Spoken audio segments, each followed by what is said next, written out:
हाँ जी बच्चों, स्वागत है आपका मेरे YouTube चैनल में। और आज मैं आप लोगों के लिए लेके आई हूँ एक इंटरेस्टिंग चैप्टर, बहुत ही ज़्यादा स्कोरिंग, और ये एप्लीकेबल है video for CBSE and state board both. Chapter का नाम सुन लीजिए, डिसोल्यूशन ऑफ पार्टनरशिप। ठीक है, यहाँ पे क्या लिखा है, वन शॉट। तो वन शॉट वीडियो बनने वाली है, थोड़ी सी लंबी होगी तो देख लेना, बट तुम्हारे अच्छा खासा स्कोर लेके आएगी। और एक वीडियो में ट्रिकी से ट्रिकी पॉइंट मैंने सारे कवर करे हैं, जितना मैं प्रिसाइज कर सकती हूँ, एक्यूरेट कर सकती हूँ चीज़ों को, मैंने अपना बेस्ट एफर्ट डाला है। Okay, now comes the promotion part. Kharghar sector 1913। If you want face to face classes you can contact me on mail ID given below, और नहीं फेस टू फेस में आप आ सकते हो सेक्टर 1913 में। चलो आगे बढ़ते हैं, प्रमोशन फिनिश। तो चलिए आगे सुनिए ना। हाँ, अब एक चीज़ इम्पॉर्टेंट, CBSE के लिए 6 to 8 मार्क्स का आता है और स्टेट बोर्ड के लिए 12 मार्क्स का। अब ये मैं महाराष्ट्र स्टेट बोर्ड की बात कर रही हूँ, ध्यान से सुनिए।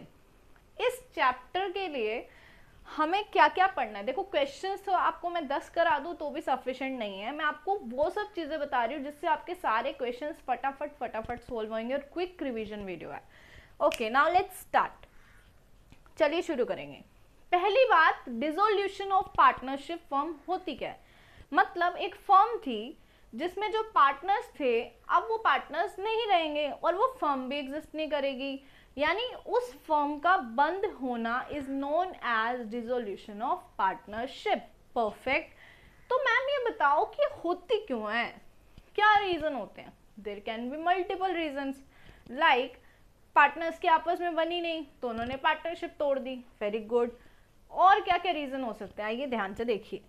पहला रीजन हो सकता है इंसॉल्वेंसी। देखो ये सब थियोरी पार्ट है, बुक से रेफर करना, बट मैं आपको जस्ट फॉर अंडरस्टैंडिंग कि अगर आपके पास समय नहीं है तो आप क्विकली कैसे गो थ्रू करोगे तो वो बता रही हूँ। ठीक है, first reason can be insolvency. Insolvency हो गई, घर बेचारों के पास पैसा ही नहीं बचा तो बिजनेस क्या खाक चलाएंगे, इलीगल धंधे में आ गए वो लोग। या हो सकता है पहले वो लीगल कर रहे थे बट आज कोर्ट ने कोई जजमेंट पास करी कि ये काम इलीगल है, तो वो इलीगल हो गया तो अब बंद करना पड़ेगा उनको एनी हाउ। या वो बाय डिफॉल्ट ही इलीगल काम में लगे हुए थे तो उनको बंद करना पड़ेगा जब कोर्ट ने पकड़ लिया।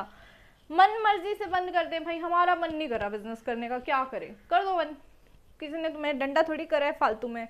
Now come sorry the court का ऑर्डर आता है। अब कोर्ट का ऑर्डर आ गया, कोर्ट का ऑर्डर आया, कोर्ट ऑर्डर दे सकता है कि this form is not working properly, यहाँ पे बहुत गड़बड़ घोटाले हो रहे हैं तो इसको बंद कर दो, कर दिया बंद, कहानी खत्म।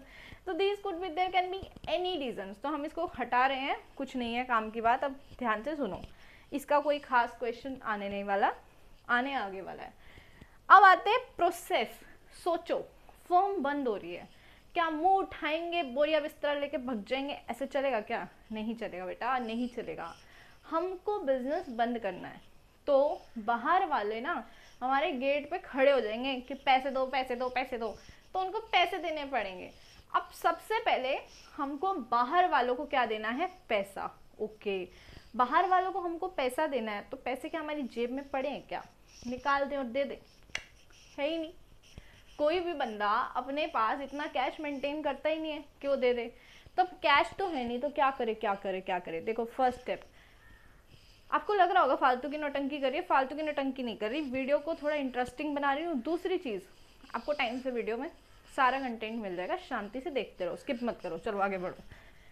तो बाहर वालों को पैसा देना है तो पैसे पड़े हैं क्या हमारे पास, नहीं पड़े, तो क्या करें, एसेट्स तो पड़ी है ना, तो एसेट्स को बेच देते हैं। एसेट्स को बेच के जो भी पैसा आएगा उससे पहले बाहर वालों को पैसा दे देंगे। चलो वेरी गुड, फिर क्या करेंगे, दे दिया बाहर वालों को पैसा, फिर हम बाहर वालों की लायबिलिटीज़ को, सॉरी एसेट्स को बेचा, देन बाहर वालों को पैसा दिया, फिर क्या करेंगे, अब आएंगे घर वाले बेचारे। घर वाले आखिर में आते, तो घर वाले कौन, पार्टनर्स।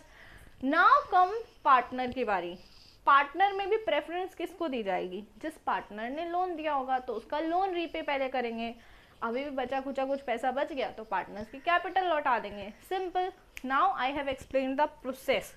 पहले क्या करेंगे, एसेट्स बिकेंगी, फिर क्या होगा, बाहर वालों का पैसा देंगे, फिर क्या होगा, पार्टनर की लायबिलिटी पे करेंगे, और फिर क्या होगा, पार्टनर को बचा खुचा पैसा मिल जाएगा जो भी उसका कैपिटल का रह गया हमारे पास। क्योंकि देखो एक्स्ट्रा पैसा तो उसको मिलने नहीं वाला, इस होप में रहे ना, मोस्ट ऑफ द केसेस में लिमिटेड ही मिलता है। चलो लेट्स मूव टू फर्दर, आगे टॉपिक। तो हाँ जी बढ़े आगे, चलो ध्यान से सुनिए। ये मैंने एक फॉर्मेट बनाया है, कुछ एडजस्टमेंट्स लिखे हैं, इसके बाद मैं कुछ थोड़ी सी और लिखने वाली हूँ जिसमें पूरा चैप्टर कंप्लीटली खत्म होने वाला है। ध्यान से सुनते जाइए बस आप। सबसे पहले हमको इसके अंदर डिसोल्यूशन जब होगा तो नॉर्मली कौन कौन से अकाउंट्स बनाने हैं, अगर वो कोई स्पेसिफिक बोलेगा तो बना देंगे, बट मेजरली यही बनते हैं। What are the accounts? Realisation, partners capital account, bank account और लोन अकाउंट। बनते हैं कि नहीं बनते? अभी लोन अकाउंट क्या होता है, देखो अगर हमने पार्टनर को लोन दिया तो वो अकाउंट बनता है, ओके। अगर वो क्वेश्चन में दिया है पार्टनर का लोन तो हम बनाएंगे, परफेक्ट। नाउ अब हम बना रहे हैं रियलाइजेशन, ठीक है। रियलाइजेशन में चीज़ें कैसे उठ के आती हैं, ध्यान से सुनिए। मान लीजिए, देखो पहले मैं आपको थोड़ा सा रट्टा लगवा रही हूँ, जिसको पेपर में कन्फ्यूजन होता है ना, कई बच्चे मैंने देखा है बहुत गड़बड़ करते हैं, एसेट लायबिलिटी उल्टी साइड लिख देते हैं, इधर एसेट्स लिखते हैं इधर लायबिलिटी, तो फिर होती है गड़बड़। तो अब ध्यान से सुनिए, हमने बचपन में एक बैलेंस शीट पढ़ी थी, इधर लायबिलिटी इधर एसेट्स, पढ़ी थी कि नहीं पढ़ी थी? नाउ रिवर्स इट, क्या करेंगे, देखो ये मान लो यहाँ एसेट्स है, मान लो इमेजिनेशन में मान लो बाबा ये बैलेंस शीट बनी हुई है, यहाँ एसेट्स है, तो एसेट्स सॉरी यहाँ लायबिलिटी यहाँ एसेट्स, तो देखो लायबिलिटीज इधर आ गई, एसेट्स इधर आ गई। फिर जब एसेट्स बिकी तो पैसा इधर आ गया, लायबिलिटीज पे करी तो पैसा इधर से चला गया। लेट मी रिपीट, समझ आया? देखो बैलेंस शीट बनाते थे, लायबिलिटीज इधर एसेट्स इधर, अब जब एसेट्स बिकेंगी तो इधर, लायबिलिटीज पे ऑफ होंगी तो इधर, तो ये तो लग गया रट्टा। Now will come to the logic. मेरी वीडियो की खासियत, मैं रट्टा भी लगवाती हूँ और लॉजिक भी एक्सप्लेन करती हूँ। भाई हर किसी का अपना अपना ब्रेन है, किसी को लॉजिकल चीज़ें समझ आती हैं, किसी को रट्टा समझ आता है, तो we are going with the flow, okay. Now यहाँ पर हमने क्या लिखा, to plant and machinery, to furniture, to building, whatever the assets. देखो फर्स्ट स्टेप हमने ये फॉर्मेट बना लिए, सारे अकाउंट्स के फॉर्मेट बना लेना, realisation, partners capital, bank account और पार्टनर्स लोन बना लिया। फिर आते हैं अब रियलाइजेशन, सारा खेल तो इसी का है, इसके अलावा तो कुछ ही नहीं, सारी प्रॉब्लम यही होती है, यहाँ पे गड़बड़ कर दी तो पार्टनर्स कैपिटल गड़बड़ हो जाएगी, ये गड़बड़ तो फिर बैंक अकाउंट गड़बड़। तो अब ध्यान से सुनते जाओ, करना क्या है। अपन ने क्या करा, इधर बैलेंस शीट में एसेट्स होती हैं, वहां से यहाँ लेके आए, कैसे, to plant and machinery, to land and building, to whatever assets जो भी हैं। हम एग्जैक्टली कर क्या रहे हैं, हम एसेट का अस्तित्व खत्म कर रहे हैं। Oh my God. तो चलो जो भी थोड़े हिंदुइज्म में बिलीव करते हैं उनको एक चीज़ बताती हूँ, ऐसा मैंने कहीं पढ़ा है कि जब पूरी सृष्टि का विनाश हो जाएगा तो सब मनुष्य जो हैं वो परमात्मा में विलीन हो जाएंगे, है ना। तो सब के सब परमात्मा का रूप ले लेंगे, कह सकते हो कि मतलब जैसे अगर आपने वो महाभारत भी देखी हो या कोई भी ऐसी वीडियोस देखी हो, तो सब के सब एक पावर में चले जाएंगे, मतलब इट्स लाइक इतने बड़े कृष्णा जी खड़े हैं और सारी चीज़ें उनमें सिमट रही हैं। तो रियलाइजेशन वही है टाइप ऑफ, मतलब थोड़ा सा रेफरेंस, बट ऑफेंड नहीं होना सॉरी। रियलाइजेशन क्या है, सारी चीज़ों को अपने अंदर ले लेता है, एसेट्स को भी लायबिलिटीज़ को, और फिर जब भी जो भी कोई काम होगा, एसेट बिकी लायबिलिटीज पे हुई, तो वहाँ पे उसका नाम नहीं आता, किसका नाम आता है, रियलाइजेशन, क्योंकि सबने इसी का आकार ले लिया है। इतनी बात समझी? जिसको एग्जाम्पल समझा वेरी गुड, नहीं समझा लेट्स मूव फर्दर। सिंपल सी बात है, एसेट्स और लायबिलिटी सारी की सारी रियलाइजेशन में आ गई। अब इसके बाद से हम जब भी एसेट्स और लायबिलिटी को बेचेंगे खरीदेंगे तो हम उसका नाम नहीं लिखेंगे, हम किसका नाम लिखेंगे, रियलाइजेशन का। I hope it is clear. चलो अब आगे बढ़ो। एसेट्स हमने खत्म करी, तो देखो एसेट्स का डिफॉल्ट में बैलेंस क्या होता है, debit. Now we are finishing off है, now we are finishing it off. तो टू एसेट्स खत्म हुई, क्रेडिट ओके परफेक्ट। अब लायबिलिटीज को भी खत्म करना है। यहाँ पर देखो सारी एसेट्स आएंगी, सारी की सारी एसेट्स आएंगी। क्या क्या नहीं आएगा, सपोज कोई लॉस पड़ा है बैलेंस शीट में, वो नहीं आएगा क्योंकि वो इधर ही होता है। और bank balance, cash and cash equivalents मतलब नहीं आएंगे, sorry cash and cash equivalents नहीं, ओनली कैश एंड बैंक का बैलेंस नहीं आएगा, perfect. Now come here, liabilities में क्या आएगा, सब की सब लायबिलिटीज आएंगी, सिर्फ दो चीजें नहीं आएंगी। क्या नहीं आएगा, एक पार्टनर्स की कैपिटल नहीं आएगी, ओके। अब आप कहोगे वो भी लायबिलिटी होती है क्या, हाँ होती है, पुराने 11th के कॉन्सेप्ट याद करो। तो पार्टनर्स की कैपिटल नहीं आएगी, फिर क्या नहीं आएगा, फिर क्या नहीं आएगा, पार्टनर का लोन नहीं आएगा। क्यों? ये ध्यान से सुनो, पार्टनर अपना घर का बंदा, रियलाइजेशन में सिर्फ चीजें आती हैं आउटसाइड पार्टीज की। किसकी आती हैं? Outside parties. अपने गांठ बांध लो, ऐसे ऐसे करके फिक्स कर लो कि रियलाइजेशन में क्या आता है, ओनली आउटसाइड पार्टी की चीजें आती है, नो घर की पार्टी। तो घर की पार्टी कौन? पार्टनर्स, तो उनका कुछ नहीं आना। अब मेरा एक सवाल, ध्यान से सुनना, क्या पार्टनर की बीवी बिजनेस के घर के इंसान है, या उसका पति, सपोज फीमेल है तो उसका जो स्पाउस है, पति है, क्या वो बिजनेस का इंसान है या बाहर का है? तो हम कहेंगे बाहर का है। देखो, रिश्ते नाते बाहर रखो बेटा, हमको बिजनेस में नहीं चाहिए। तो पार्टनर की या spouse, male female what ever the person is, वो बिजनेस का हिस्सा नहीं माना जाएगा, उसको क्या मानेंगे? Outside person. तो मैंने क्या बोला था, रियलाइजेशन में क्या आती है? आउटसाइड चीजें। तो आउटसाइड लायबिलिटी जैसे बाय एज वाइफ लोन। तो बेसिकली हम यहाँ कर क्या रहे हैं? सारी की सारी लायबिलिटीज को खत्म कर रहे हैं। देखो 11 मिनट की वीडियो हो गया, तो हम कर क्या रहे हैं? एसेट्स और लायबिलिटी को खत्म कर दिया। परफेक्ट, कर दिया खत्म। देखो ध्यान से, दिख रहा है सबको? सबको दिख रहा है? दिख रहा है ना? सॉरी, एसेट्स और लायबिलिटी। अब बात क्या होती है कि हमने क्या करा, स्टेप बताया था पहले, तो हमने सारी की सारी रियलाइजेशन में ट्रांसफर करी, सबने रियलाइजेशन का रूप ले लिया। अब हम करेंगे अपना मेन काम, क्या? बाहर वालों को पैसा देना। तो क्या हमारे पास जेब में रखे हैं क्या? हमको पहले एसेट बेचनी पड़ेंगी। तो यहाँ पे by bank, by bank, by bank 10 बार नहीं लिखना, एक ही बार लिखना है, बाय बैंक अकाउंट। और ब्रैकेट में जोन जोन सी एसेट बिकती जाएगी, लाइक प्लांट एंड मशीनरी, उसका अमाउंट चढ़ा देना, जितने की बिकेगी। जितनी बुक वैल्यू है वो मैटर नहीं करेगी, जितने की बिकेगी सिर्फ और सिर्फ वही आएगा। ठीक है, लिख दिया। यहाँ पे 2 बाय से तो कोई मतलब ही नहीं है, यहाँ पे सीधा नाम चढ़ाना है, नाम अमाउंट, नाम अमाउंट, नाम अमाउंट। यहाँ पे लिख देंगे टोटल, एक कॉलम अंदर बना लेना ना, ऐसे। ओके, लिख दिया, ठीक है। अब लायबिलिटीज के बारे में भी कुछ बोलेगा वो क्वेश्चन में कि हमने ये लायबिलिटी पे करी, तो कर देना टू बैंक करके। क्यों? क्योंकि देखो अल्टीमेटली हो क्या रहा है, रियलाइजेशन डेबिट हो रहा है और बैंक से पैसा जा रहा है। यहाँ पर बैंक में पैसा आ रहा था इसलिए बाय बैंक करा। ठीक है, यहाँ तक तो आ गई बात समझ। अब बात ये आती है कि हमको क्वेश्चन को किस फॉर्मेट में सॉल्व करना है। पहले तो ये चारों का फॉर्मेट बनाना, परफेक्ट, ये सारी आइटम्स कॉपी पेस्ट कर लेना। अब हमारी मेहनत शुरू होती है।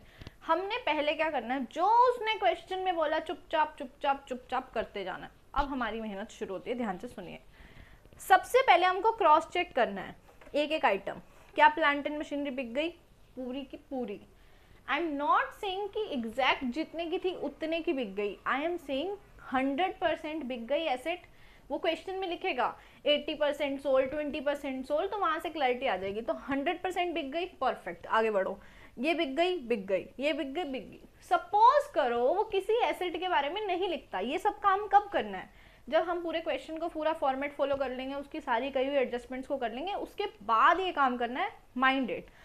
तो plant and machinery, furniture, building, suppose करो कोई ऐसी एसेट थी जो उसने कहा नहीं बिकी, या उसने उसका जिक्र ही नहीं करा, उसने बताया ही नहीं कि वो बिकी या नहीं बिकी, या फिर यूं बोला 50% बिकी। तो व्हाट अबाउट द रेस्ट 50%? उसने कुछ बताया नहीं, या फिर ऐसा भी हो सकता है बिल्कुल नाम ही ना बताए, हमको पागल बना दे। तो हमको क्या करना है, देखो वहां पे सिंपल सा क्राइटेरिया, एसेट है, कोई जिक्र नहीं करा, परफेक्ट, जिक्र नहीं करा, तो अब डिसाइड करो क्या वो टेंजिबल है कि इनटेंजिबल। टेंजिबल क्या, जिसको छू सकते हो, टच कर सकते हो। जैसे तुम्हारे हाथ में तुम्हारा मोबाइल फोन है, या टीवी पे देख रहे हो तो टीवी है, तो you can touch it, this is a tangible asset. Like you can't touch this ना, जो भी आपको स्क्रीन पे दिख रहा है, तो दिस इज अ इनटेंजिबल, क्योंकि ये सिर्फ महसूस किया जा सकता है। I am teaching you, you are teaching, learning from me, this can't be touched, so this is just an experience, so this is an intangible asset. Okay, goodwill is an intangible asset. Now comes, हमको divide करना है कि बेटा tangible की intangible. चलो divide कर दिया कि हाँ भाई टेंजिबल है। अब एक इंपॉर्टेंट पॉइंट ध्यान रखना कि इन्वेस्टमेंट टेंजिबल होता है। आप कहोगे इन्वेस्टमेंट टेंजिबल कैसे होता है, इंटेंजिबल होता है वो तो नहीं। देखो मान लो तुमने इन्वेस्टमेंट करी किसी की, कहीं पे क्या लैंड खरीद ली तो टच कर सकते हो ना, बिल्डिंग खरीद ली तो बिल्डिंग को टच कर सकते हो, कर सकते हैं। तो तुम यही मान के चलना कि इन्वेस्टमेंट्स अगर क्वेश्चन में दी होंगी तो वो क्या होंगी, टेंजिबल एसेट्स। ओके चलो वेरी गुड। अब दोबारा से कोई एसेट दी है क्वेश्चन में और कुछ भी जिक्र नहीं करा उसके बारे में, यहाँ दी, यहाँ कोई जिक्र नहीं हुआ, तो हम क्या करें, हम मानेंगे अगर वो टेंजिबल है तो बिक गई at book value, book value मतलब यहाँ वाली वैल्यू, और अगर वो इनटेंजिबल है तो हमको कुछ नहीं करना, हम मानेंगे कुछ भी नहीं हुआ, वो बिकी ही नहीं, तो हम क्यों चढ़ाएं, फालतू में दिमाग लगाना ही नहीं, कहानी खत्म। Now comes the liability part, एक एक करके क्रॉस चेक कर ली थी हमने assets. Now comes liability part. देखो कोई किसी का पैसा छोड़ता है, खुद बताओ कोई छोड़ता है पैसा, नहीं छोड़ता ना। तो अगर हमने किसी के पैसे देने हैं तो तुम क्या दोगे, नहीं तो वो लेने नहीं आएगा, आज नहीं आएगा तो 10 दिन बाद आ जाएगा, तो आएगा तो सही ना, तो हमको उसको पैसे लौटाने ही पड़ेंगे एनी हाउ, तो इसलिए घपला करने का सोचना भी मत। तो अब देखो ये लायबिलिटी, ये लायबिलिटी, ये लायबिलिटी, ऐसे करना है अपने को क्रॉस चेक, पे हो गई, पे हो गई, पे हो गई, पे हो गई। अगर कोई लायबिलिटी का कुछ जिक्र नहीं है तो क्या करेंगे, खुद से पे कर देंगे, ऑटोमेटिक पे कर देंगे। कैसे, टू बैंक करके नीचे उसका नाम चढ़ा देंगे और टोटल में लिख देंगे, सिंपल सॉर्टेड। लॉजिक समझ आया, ठीक है, ये वाली एडजस्टमेंट डन। अब मैं थोड़ी कॉम्प्लिकेटेड वाली पे बढ़ रही हूँ, ध्यान से सुनते जाओ। चलो एसेट, अगर वो बोले कोई एसेट पार्टनर ले गया, अच्छा तो वो हमारा रिश्तेदार लगता है, फूफा लगता है तो भाई एसेट पार्टनर क्यों लेके गया, क्यों दे हम उसको, क्यों दे, है कौन, लगता कौन है हमारा। अब तुम कहोगे घर का बंदा है तो भी नहीं देंगे हम उसको, तो एसेट क्यों लेके गया वो हमारी। तो एसेट उसको ना देते तो क्या होता, बिक जाती, पैसा आ जाता अपने पास, आता कि नहीं आता। तो वो बदतमीज इंसान हमारी एसेट उठा के ले गया, तो अब क्या करें, उससे पैसे वसूल लें। तो वसूलने का एक ही तो तरीका है पार्टनर से, उसको देना हो पैसा तो उसकी कैपिटल अकाउंट में क्रेडिट कर दो, और जो लेना हो तो उसके कैपिटल अकाउंट में डेबिट कर दो, सिंपल, उसका एक ही अकाउंट है, सारी कहानी उसी से होगी। तो भाई साहब हमारी एसेट लेके चले गए हैं तो पैसे ना लें क्या, हम दया दिखाएं, नहीं दिखाएंगे, दया तो जेठा की है यार, तो हम पैसे लेंगे उससे। तो कैसे लिखेंगे, by as capital, I am writing it here, by as capital, मैं ए ही मान रही हूँ ताकि आपको कंफ्यूजन ना हो, और यहाँ पर एसेट का नाम और जो भी अमाउंट होगा वो चढ़ा देना, ठीक है, और यहाँ पर पूरा अमाउंट लिख देना। तो जो जो एसेट जो जो पार्टनर लेके जाएगा उसका नाम चढ़ा देंगे, by as capital, by B capital, by C capital. आया ना समझ, चलो आगे बढ़ते हैं। एक तो ना पानी चाहिए, चलो चलो आगे बढ़ो। तो अब आती है बात, लायबिलिटी पार्टनर ले गया, तो भाई जब हम उसको एसेट नहीं दे रहे तो अपनी लायबिलिटी क्यों दे, क्यों दे। तो उसने दे दी हमारे बिहाफ पे, दया दिखा के दे दी, दया नहीं दिखाई भाई, रिश्तेदार नहीं लगता हमारा, हमको पैसे देने पड़ेंगे उसके। सपोज करो तुमने कहीं पैसे देने थे और तुम्हारा फ्रेंड आए, ले मैं दे देता हूँ, मैं दे देता हूँ, तो क्या बाद में मांगेगा नहीं तुमसे, मांगेगा ना। तो अब तुमको उसको भी पैसे देने ही है पार्टनर को, इवन इफ वो तुम्हारी लायबिलिटी को पे कर रहा है, कोई बात नहीं, पे कर रहा है तो क्या हुआ, हमको उसको पैसे देने पड़ेंगे, आज नहीं तो कल, लेकिन कहाँ, उसके खाते में। उसका खाता क्या है, तो यहाँ पे देखिए ऐसे देंगे, टू एज कैपिटल, मैंने क्या बोला था, जब जब पार्टनर को देना हो तो उसका अकाउंट क्रेडिट कर दो। देखो अल्टीमेटली ए का अकाउंट क्रेडिट ही हुआ है, डेबिट क्या हुआ है, सिर्फ और सिर्फ रियलाइजेशन। ओके उतना अमाउंट से कर देना, परफेक्ट। हमने डिसाइड कर लिया, एसेट पार्टनर ले गया तो इधर आएगा, लायबिलिटी ले गया तो इधर आया, लॉजिक भी बता दिया, क्योंकि देखो अपने को उससे पैसे लेने हैं, अगर एसेट लेके गया तो हमने उसका अकाउंट डेबिट करा, अपने को उसको पैसे देने तो उसका अकाउंट करा क्रेडिट। तो हाँ जी, यहां तक हमने कर लिया क्या, 1 2 3 4 डन।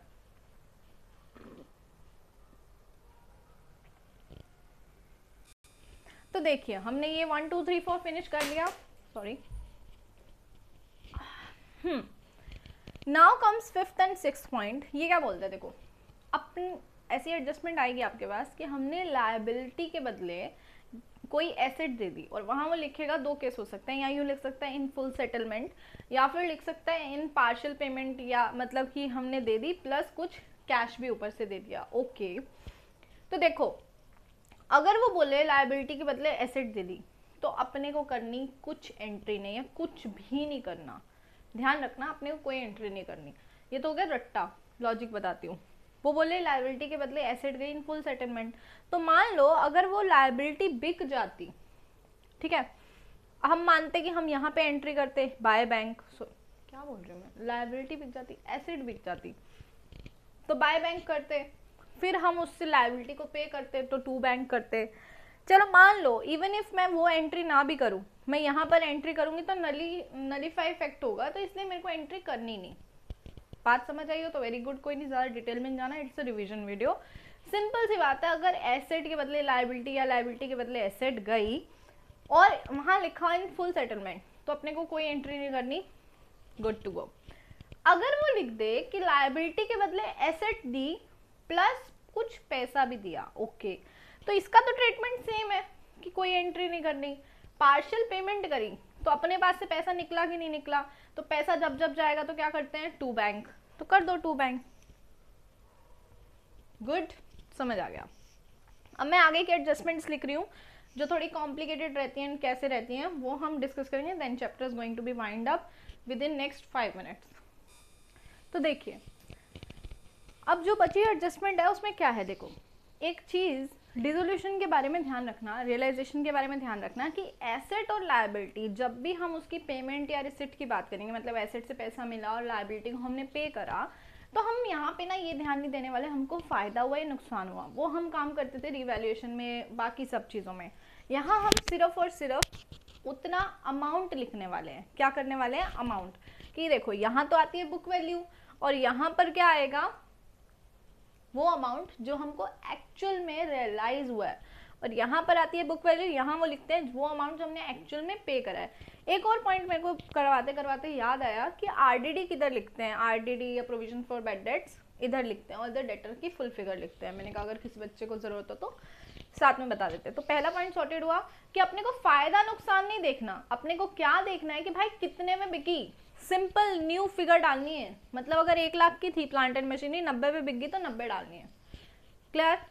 नाउ नेक्स्ट, डिसोल्यूशन का खर्चा। ये सीबीएसई के अंदर बहुत ज़्यादा कॉमन है एडजस्टमेंट, मैंने देखा है, ट्रिकी पॉइंट बना बना के देते हैं। तो डिसोल्यूशन एक्सपेंस का अगर सिंपल बोले, नॉर्मली पे करा है, ऐसे नहीं बोलेगा नॉर्मली पे करा है, सिंपल बोलेगा dissolution expense paid by the firm. तो क्या करेंगे, टू बैंक ब्रैकेट में डिसोल्यूशन एक्सपेंस डाल दिया, हो गया। तो वो एंट्री क्या हुई, रियलाइजेशन का खर्चा हुआ, मतलब देखो हमारा एक नुकसान हुआ या खर्चा, whatever you want to say, तो वो हम कहाँ डालेंगे, रियलाइजेशन की डेबिट साइड में, और टू बैंक करके लिख देंगे। परफेक्ट, ये तो नॉर्मल थी, इसमें क्या बता रहे हो मैम, अभी बताते हो। देखो अब हम वो केस पढ़ने वाले हैं जब पार्टनर के साथ अग्रीमेंट हुआ है कि भाई देखो हमने पार्टनर को ना अपना एजेंट बना लिया कि बेटा इधर आ तू ना हमारी बिजनेस की एसेट्स लायबिलिटीज का काम कर दे, हम तेरे को थोड़ा छोटू सा पैसा दे देंगे और बाकी डिसोल्यूशन के खर्चे तो खुद उठाइयो, हम नहीं उठाएंगे।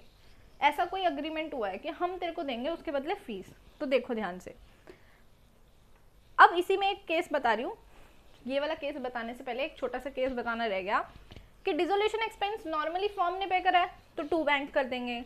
अगर पार्टनर पे करेगा, सिंपल लिखा है dissolution expense paid by the partner, वहाँ कोई ऐसी एग्रीमेंट फीस वगैरह की बातें नहीं हो रखी।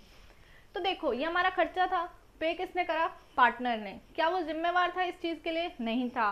क्यों, हमारा रिश्तेदार लगता था, नहीं लगता। रिश्तेदार लगता भी होगा तो भी हमको ही पे करना है ना, तो उसने तो पे करना ही नहीं था ना, वो क्यों पे कर रहा है, कल को आएगा ना मांगने, नहीं पे आया तो कल को कलेश तो करेगा। तो हमको उसको पे करना है आज के आज, बट एक्चुअल में पेमेंट नहीं करेंगे, सिर्फ उसके अकाउंट के थ्रू एंट्री करेंगे कि भाई कल परसों हिसाब कर लेंगे जब भी है। तो कैसे लिखेंगे, टू एज कैपिटल, इसको भी ऐसे लिखेंगे। ओके, अब बात करते हैं अग्रीमेंट। तो मान लीजिए कि अग्रीमेंट हो रखा है, फिर कैसे करेंगे। अग्रीमेंट क्या हुआ है कि भाई तू सारा काम संभाल, तेरे को डिसोल्यूशन के खर्चे वर्चे जो भी है तू खुद अपनी जेब से भर, हम तेरे को एक फिक्स फीस दे देंगे। ओके, उसमें मैं अब 2 केस पढ़ाने वाली हूँ आपको। देखो वहाँ लिखा अग्रीड फॉर फीस ओनली, और फिर पार्टनर अपने डिसोल्यूशन के खर्चे दे दे हमारे, तो देने दो, उसी का तो काम था, हम क्या करें, दे दिया तो दे दिया, वेरी गुड। पर वहाँ पे हमको उसको फीस भी तो देनी पड़ेगी ना, उसकी भी तो बात हुई थी कि हम तेरे को फीस देंगे बेटा। तो वहाँ पर क्या एंट्री करेंगे, टू एज कैपिटल अकाउंट कि भाई ले जा फीस, तेरे खाते में डाल दी। चलो वेरी गुड। अब फर्म ने पे करा ऑन पार्टनर्स बिहाफ, मतलब ध्यान से सुनो, this is a very important case. Agreement हुआ था बेटा तू दियो डिसोल्यूशन के खर्चे, सारे काम धाम तेरे, हम तेरे को सिर्फ फीस देंगे, ठीक है। तो उसने अपना काम कर लिया सारा, लेकिन फर्म ने उसके बिहाफ पे डिसोल्यूशन के खर्चे दिए। रिश्तेदार तो है नहीं ना, तो जब हम उसको पैसे दे रहे थे तो अब उससे वसूलेंगे भी, तो कैसे वसूलते हैं, एक ही अकाउंट है अपना फेवरेट, कैपिटल अकाउंट। तो क्या लिखेंगे, बाय एज कैपिटल अकाउंट। किधर लिखते हैं, बाय एज कैपिटल अकाउंट। लगे ना समझ, बढ़िया ना, मस्त मक्खन। चलो कोई डाउट हो तो वीडियो को पीछे हल्का सा करना और आपको कॉन्सेप्ट क्लियर हो जाएगा। अच्छे से समझाया, ध्यान से सुनो। अब एक एडजस्टमेंट रहेगी अनरिकॉर्डेड एसेट और लायबिलिटी वाली। अनरिकॉर्डेड एसेट दे रखी है तो क्या करें, रिकॉर्ड कर ले रिकॉर्ड। अबे नहीं करेंगे, पूछो क्यों नहीं करेंगे। देखो इस वक्त सब खत्म करने का वक्त है, dissolution is like winding up of each and everything. तो नया खाता थोड़ी खोलने बैठेंगे, तो इसके लिए अपन लोग क्या करते हैं कि जो डिसोल्यूशन के वक्त कोई नई एसेट इजाद हो जाती है, कहीं से मिल गई, हमारा गड़ा हुआ खजाना मिल गया, तो हम उसको कहीं रिकॉर्ड नहीं करते, सिंपली बाय बैंक करके एंट्री डाल देते हैं। मतलब बैंक करके यहाँ पे सीधा अमाउंट लिख देते हैं। हम यहाँ पे नहीं ऐसी नई एसेट रिकॉर्ड नहीं करने बैठते, तो एक फालतू की एंट्री होगी, इसलिए हमको नहीं करनी है बाबा। हमको इस वक्त नए खाते नहीं बनाने, हमको खातों को बंद करना है। Are you getting the point. तो सारे अकाउंट्स क्लोजर हो रहे हैं बाबा, तो इसके लिए हमको यहाँ पर कुछ नहीं करना, सिर्फ यहाँ पर डालेंगे बाय बैंक ब्रैकेट में उसका अमाउंट। चलो अब हमको अनरिकॉर्डेड लायबिलिटी मिल गई बाबा, हमने रिकॉर्ड ही नहीं करी थी, अब आ गया भाई पैसे मांगने, और वो कोई जायज़ लायबिलिटी थी, हम गलती से रिकॉर्ड करना भूल गए, तो क्या करें, पैसे तो देने पड़ेंगे। तो क्या हम रिकॉर्ड भी करने बैठ जाएं। अभी कॉन्सेप्ट बताया नहीं रिकॉर्ड करना, क्यों नहीं रिकॉर्ड करना। तो अब हमको उसको पैसे देने हैं। सॉरी फॉर पीछे कुत्ते भौंक रहे हैं, तो ignore that and focus on my voice and question and concept. तो टू बैंक, क्या बता रही थी कि अनरिकॉर्डेड लायबिलिटी हमको पे करनी पड़ गई। चलो पे करनी पड़ गई तो क्या, टू बैंक करेंगे और हम पेमेंट कर देंगे, यहाँ नहीं लिखना। कॉन्सेप्ट क्लियर हो गया। चलो हमारा डिसोल्यूशन खत्म हो गया। इसमें दो लाइनें थोड़ी सी ऐड करना चाहूँगी। अब देखो हुआ क्या, ये थी नो, यहाँ पर अगर ये साइड ज़्यादा आ जाए, total figure wise amount total करोगे, यहाँ का अमाउंट टोटल करोगे, अगर ये साइड का ज़्यादा आ जाए तो हमारा है प्रॉफिट, और ये साइड ज़्यादा आ जाए तो हमारा है नुकसान। तो प्रॉफिट और नुकसान एंड में जाता गए भाई, जो मालिक है उन्हीं के पास तो जाएगा, यानी कि पार्टनर्स कैपिटल में जाएगा, और पार्टनर्स कैपिटल में ये ट्रांसफ़र कर देंगे। ठीक है, सपोज करो हमको कोई प्रॉफिट दिया है बैलेंस शीट में, तो वो कहाँ जाएगा, वो भी पार्टनर्स कैपिटल में जाएगा। कोई हमको वर्कमैन कंपनसेशन रिजर्व दिया है, if there is no specific adjustment तो बांट दो, सिंपल, क्लेम नहीं है कुछ नहीं है तो बांट दो पार्टनर्स कैपिटल में। अगर एडजस्टमेंट है तो इधर डाल दो, ठीक है। कोई जनरल रिजर्व है, बांट दो पार्टनर्स में, वेरी गुड। कैसे बांटते हैं, bye general reserve partners capital में। ओके, तो हमने पार्टनर्स कैपिटल में सारी चीजें कर दी, यहाँ का प्रॉफिट या loss what ever the thing is डाल दिया पार्टनर्स कैपिटल में। अब क्या करें, टू बैलेंस सी डी लिख दें। अबे नहीं लिखेंगे, खाते बंद करने हैं, तो वहां लिखेंगे टू बैंक अकाउंट। क्यों, हम पार्टनर्स को पैसे वापस दे रहे हैं, ले जाओ घर लेके जाओ, कर दो खाते बंद, कर दिए। चलो capital account sorted, realisation sorted. अब पार्टनर का लोन अगर दे रखा है तो पेमेंट कर देंगे बिना बोले, क्योंकि देखो चाहे वो आउटसाइड लायबिलिटी नहीं है, लायबिलिटी तो है, तो लायबिलिटी को तो ऑटोमेटिक पे करना होता है। Even if nothing is told in the question we will pay. तो कैसे लिखेंगे, पार्टनर्स का लोन इधर आएगा, मतलब पार्टनर लोन इमेजिन करो इधर आएगा, और इधर हम उसको पे कर देंगे टू बैंक करके। Very good. अब बैंक अकाउंट में क्या करेंगे, देखो सिंपल सी बात है। अभी एक छोटा सा चार्ट बना रही हूँ, ध्यान से सुनो। एक चीज़ अभी कराते कराते याद आई कि देखो जो हमने डिसोल्यूशन के रियलाइजेशन के अंदर partners capital by as capital to A's capital ऐसे कर करके लिखा है ना, इसकी कॉरेस्पॉन्डिंग एंट्री, मतलब एज कैपिटल अकाउंट में B's capital account whatever the account is, वहाँ पे ज़रूर करना, भूलना मत। दूसरी चीज़ अब आती है बैंक अकाउंट, एंड में हमको वही बनाना है। ओके, तो ये बैंक अकाउंट कैसे बनेगा, सिंपल, आया गया आया गया आया गया। बिजनेस में जो भी पैसा आया यहाँ डाल दो, गया यहाँ डाल दो। तो बस सिंपल सी एंट्री, जब जब कोई माल बिका होगा तो पैसा आया होगा, अभी एसेट्स बेची है ना हमने, और जब जब कोई लाइबिलिटी पे की होगी यहाँ आई होगी। लेकिन बच्चे यहाँ पर एक गड़बड़ कर देते हैं, क्या सारी लाइबिलिटीज लिख देते हैं लेकिन सिर्फ पार्टनर का पैसा ही नहीं लिखते। तो भाई पार्टनर भी हमारी लाइबिलिटी है, मतलब पार्टनर की कैपिटल लौटाना भी क्या है, हमारी लाइबिलिटी। तो हम उसको पैसा दे रहे हैं, 30 मिनट्स की वीडियो हो गया, तो वो भी आएगा by S capital, by B's capital, by C capital, question खत्म। 30 मिनट्स में हमने डिसोल्यूशन कर लिया। तो अगर आपको वीडियो पसंद आई हो प्लीज़ वीडियो को लाइक करके जाना, हमको कुछ नहीं चाहिए आपसे।